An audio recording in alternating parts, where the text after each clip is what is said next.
In an empty theater after the performance and after the audience has left and the set has been stricken and taken away, and it's an empty theater, the ghost light is illuminated every night. And there's a function to the ghost light that keeps anyone who still has to do work in the theater, of course, safe. But there's also the folklore of the ghost light illuminating the theater at night so the spirits can come and have their time in the theater. And this year's Blue Devils answers the question, what happens in the theater when the ghost light is illuminated? The process is usually, for me, a concept and having an idea of what we want to express or communicate with an audience. Beyond that, then you begin to answer questions about that. Who are the characters in the show? How do they move? What kind of music would they perform to? What is their language? And in our case, of course, their language is music as well as spoken word. And as we look into the ghost light, then it became a question of what does it sound like in the empty theater while the spirits are having their own time there and their own joy of performance and exploration and discovery. From there, you start to explore different kinds of sounds and music and to get as much variety as you can that would help explain the story of what's happening in the theater. Now, with what we're doing also, because it's theater related, there's a parallel running storyline.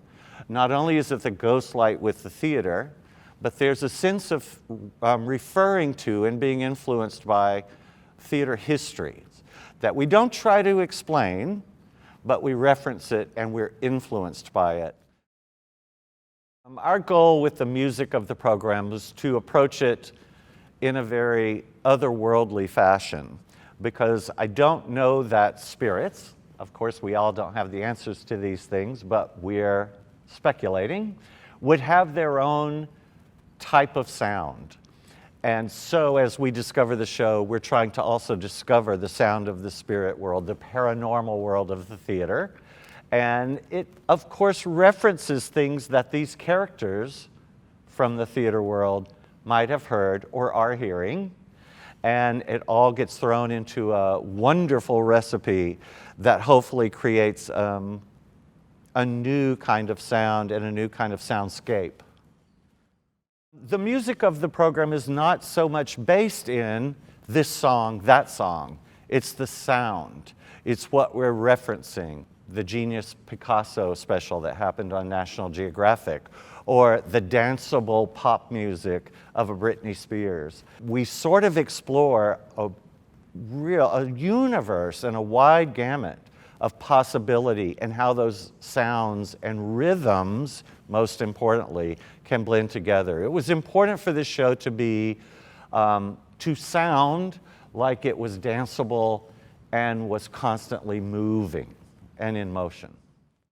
Part of the process that we go through at the Blue Devils is discovering who the characters are, what the show is, how it's developing. So not only is it a collaboration between us as designers or instructors, but us and the audience. That's very similar to the theater. And you want to sort of feel what's happening, what emotions start to emerge from that. It's not an intentional exploration of the emotions of Ghost, but there certainly are emotions involved in the entire universe of the paranormal within the theater that we're trying to discover.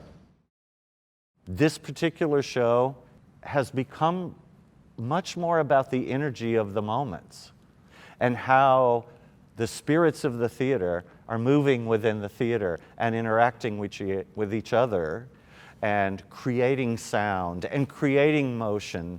And it happens very quickly, and then sometimes it stops and takes its time. It's a different kind of pacing that happens with each different show. And this one certainly is finding its own personality. Whether it's a swirling hurricane of energy that happens at the beginning of the program, or a ballad that is about the energy of two people coming together and the energy of a group within a circular set. That energy evolving in a very sort of undulating, emotional, heartfelt way within a given refined space. And then other times, there are performers who are flying across the field. The spirits have been unleashed. The 2019 performers for the Blue Devils so far are flexible, and that works on so many levels. It's not just a physical attribute, it's a mental attribute. Being flexible in their willingness to experiment and to try and to explore or to perform and communicate at different levels, whether it's aggressive or whether it's heartfelt or whether it's soft, like a singular thought, or being able to work as a full ensemble. These performers are extremely talented in that aspect, not only individually, skill-wise, but certainly they're very flexible and they listen to ideas and they're able to translate those ideas, which causes the collaboration to happen in a much more fluid way for us and a much more surprising way. That's how we find new places that drum corps can go. This year, the look for Ghostlight is one that is really based on how is it going to move.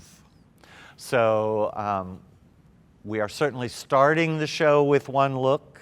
The program starts with one look, and then more of the performer gets revealed, which is something that we've enjoyed doing in past years.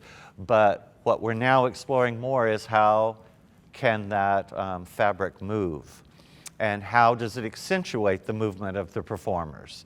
And how can we design costuming along with Michael Cesario and FJM in a way that brings forth what we're trying to communicate through the show? So you'll see some new ideas introduced, and it's all based on motion and how light can work, whether it's a gradation or an ombre, and how it flows through the costuming.